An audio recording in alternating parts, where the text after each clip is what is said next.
Karoual, le journal. Présentation Joseph Ismaël Bationo. Information d'ici d'ailleurs, madame, monsieur, bonsoir et bienvenue à ce 17. Outiller les animateurs des associations partenaires sur les thèmes de cohésion sociale, de participation citoyenne, de décentralisation et de redevabilité, c'est l'objectif que s'est fixé la mairie de Doré en collaboration avec l'association ACD Nangué en renforçant les capacités de 25 jeunes. Et puis sur la liste des stars de la croissance économique dressée par le Fonds monétaire international, le Niger occupe la première place sur 45 pays d'Afrique subsaharienne. Et puis coup de pédale en fin d'édition, il sera question de la 8e étape du Tour international du Faso couru ce matin entre Ouagadougou et Yako, longue de 116,8 km. Madame, monsieur, voici pour le sommet de cette édition le développement dans une poignée de secondes.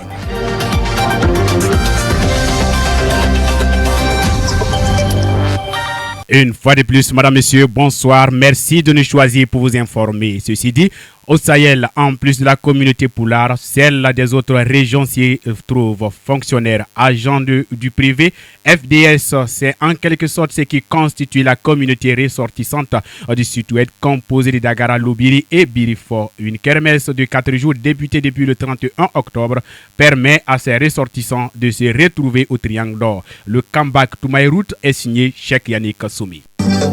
Nous sommes dans le marché de fortune installé à l'occasion des retrouvailles des populations ressortissantes du Sud-Ouest. On y retrouve des beignets made in Sud-Ouest, le dolo d'Agara, les viandes les plus consommées par cette communauté d'Agara. Claudine Da Somda, dit Antida, est venue avec du thau et de la sauce Jojo. Moi, personnellement, j'ai amené le Jojo et puis le dolo d'Agara. Parce que le dolo d'Agara est différent du dolo Mouaga. Voilà, pour nous, c'est un peu plus sucré et puis bon, mais pas trop agressif. Le Jojo, ça c'est du thau de maïs accompagné à la sauce Jojo là, c'est les feuilles de courge, les feuilles d'oseille et l'arachide. Si c'est bien préparé, si c'est bien conservé, jusqu'à un mois, mais même plus. 4 jours ont été choisis pour les retrouvailles d'Agara, Lobi et Birifort. Théo Wilfried Da est le doyen de cette communauté. Il est adoré depuis 1991 et ces journées sud-ouest ont tout leur sens. Nous avons pensé à cette journée parce qu'il faut qu'on se retrouve, parce qu'il y a beaucoup qui viennent d'arriver. On a des nouveaux parmi nous. Alors donc, ça nous permet effectivement, ces 4 jours d'activité, de se connaître suffisamment, surtout avec les autres communautés qui sont avec nous à Dori. C'est bon, c'est faciliter en fait le frottement, quoi. C'est l'objectif comme ça. Voilà, c'est la cohésion sociale. Koussiele Hervé Somda est venu convivier avec ses frères. L'ambiance, le choix. Bon, vraiment, on se sent carrément au village. Voilà, on se retrouve. C'est vraiment la culture qui est valorisée ici. Voilà, c'est comme si on se retrouvait carrément dans le sud-ouest. Voilà, donc c'est le sud-ouest dans le Sahel finalement. Ici, on retrouve carrément les mets du sud-ouest.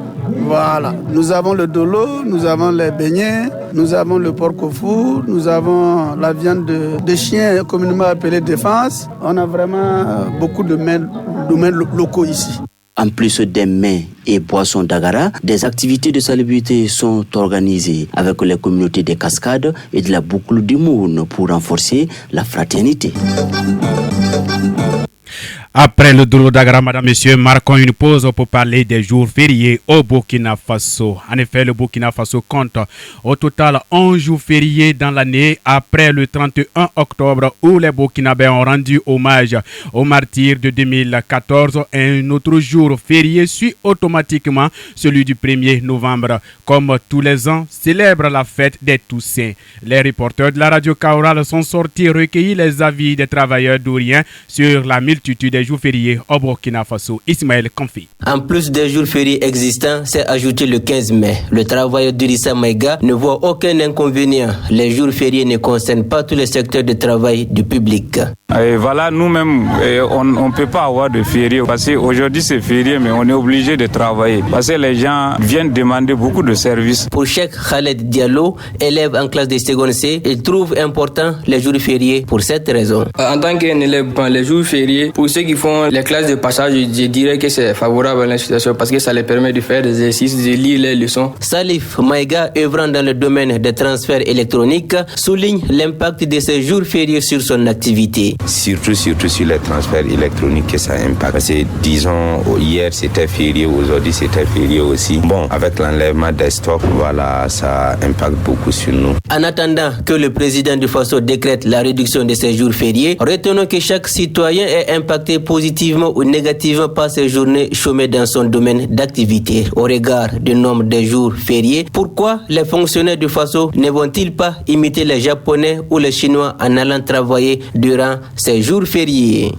Restons toujours adorés, mais abordons autre actualité. En effet, dans le cadre du programme Gouvernance locale et cohésion sociale, la mairie de Doré et l'association Action pour la culture et le développement, en abrégé ACDNangue, ont organisé un atelier de formation de 2 jours dans la salle de réunion de l'INERA à Doré. Cet atelier vise à outiller les animateurs des associations partenaires sur les thèmes de cohésion sociale, de participation citoyenne, de décentralisation et de redevabilité. Pour plus de détails sur cet atelier avec Aruna Maïga. Promouvoir l'employabilité des jeunes et des femmes et fournir aux populations un meilleur accès aux services sociaux de base est l'objectif du projet Famak Bodo du programme Gouvernance locale et cohésion sociale Golkos. 25 animateurs ont été outillés sur plusieurs thèmes. Le formateur et responsable à l'organisation Abdoulaye Soura, par ailleurs président de l'association Action pour la culture et le développement, est revenu sur les différents thèmes. La formation a porté essentiellement sur 4 modules qui sont donc la décentralisation, parce qu'il fallait situer le contexte. La décentralisation qui a pour un facteur de promotion ou d'animation qui est la participation citoyenne. Donc c'était un deuxième thème. Nous avons aussi eu un regard sur la redevabilité. Actuellement, il faut la transparence, il faut la responsabilité. Nous avons échangé longuement sur la cohésion sociale. Nous avons échangé sur les techniques d'animation. Le message est bien passé selon l'animatrice et participante Nemata Compaoré. On a compris que la cohésion sociale, c'est le vivre ensemble pacifique, et on a aussi parlé des manifestations de la cohésion sociale, des principes de la cohésion sociale. On a compris qu'il nous faut la cohésion pour avoir la paix et pouvoir avancer tous ensemble pour un développement durable. Cet atelier sera suivi de campagnes de sensibilisation, a laissé entendre un autre participant, Boubacar Diko, président de l'association Jeunes Intègres pour la restauration de l'environnement Azir. On devra aller donc rencontrer, on va dire, la population de façon globale, essayer donc de les entretenir de ce qu'on a appris ces 2 jours de formation ici, et donc comment faire pour les sensibiliser davantage à la cohésion sociale, à la paix et au vivre ensemble. Donc c'est ce qu'on va aller faire sur le terrain. Ces campagnes de sensibilisation sont mises en œuvre par la mairie de Dori avec l'accompagnement du programme des Nations Unies pour le développement PNUD et la société minière Ayamgol Isakan SA, et seront coordonnées par l'association Action pour la culture et le développement ACDNangue. Et puis, hors de chez nous au Niger, qui, en dépit des sanctions, devrait bénéficier de perspectives favorables pour son économie, car la croissance économique devrait atteindre 10,4% en 2024, puis ralentir à 7,4% en 2025. L'inflation devrait rester contenue en 2024 et en 2025 grâce aux performances du secteur agricole. Les détails de Leila Diallo. En 2023, l'activité économique a ralenti en raison du changement de régime politique en juillet. Des sanctions économiques et financières imposées par la communauté économique des États de l'Afrique de l'Ouest et l'Union économique et monétaire ouest-africaine, ainsi que du gel de financement extérieur par les principaux partenaires techniques et financiers du pays. Cette croissance économique limitée est aussi due à l'augmentation de la production pétrolière et de l'agriculture du côté de l'offre et à l'augmentation de la consommation finale du côté de la demande. Les perspectives économiques pour 2024 et 2025 sont favorables en raison de la croissance qui devrait être soutenue par les hydrocarbures avec une production de pétrole brut qui devrait quintupler, mais aussi la résilience du secteur agricole. L'activité économique devrait également bénéficier bénéficié de la levée des sanctions économiques et financières de la CEDEAO et de la reprise des financements extérieurs par les principaux partenaires techniques et financiers. La croissance économique devrait atteindre 10,4% en 2024. L'inflation devrait rester contenue en 2024 et en 2025 grâce aux performances du secteur agricole. Une augmentation significative des recettes devrait entraîner une consolidation budgétaire en 2024 et en 2025. Foot, basket, handball, judo, cyclisme, le sport.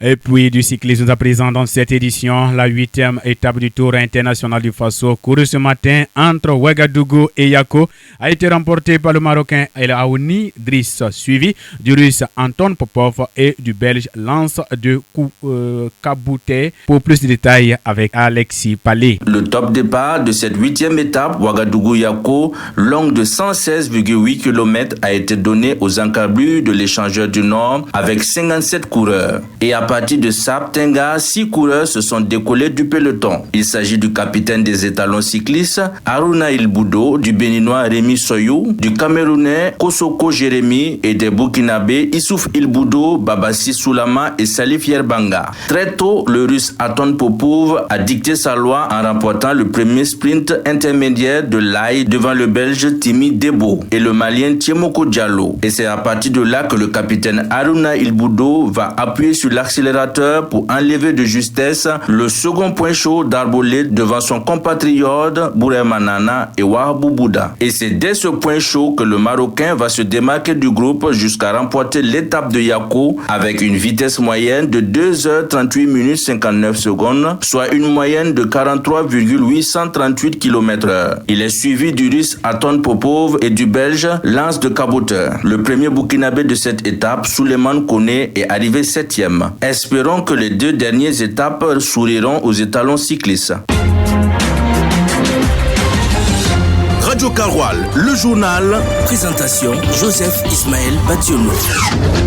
Madame, Monsieur, cette édition qui s'achève a été pilotée techniquement par Elouéné Désiré Nikema. Merci à vous de nous avoir suivis. C'est un réel plaisir pour moi et toute la rédaction de vous accompagner tout au long de cette semaine. Rendez-vous, Inch'Allah, la semaine prochaine, Dieu le voulant. Mais ne zappez pas, restez à l'écoute. Dans une poignée de secondes, vous aurez la version en langue Foufoulde avec Ismaël Konfi. Bye bye.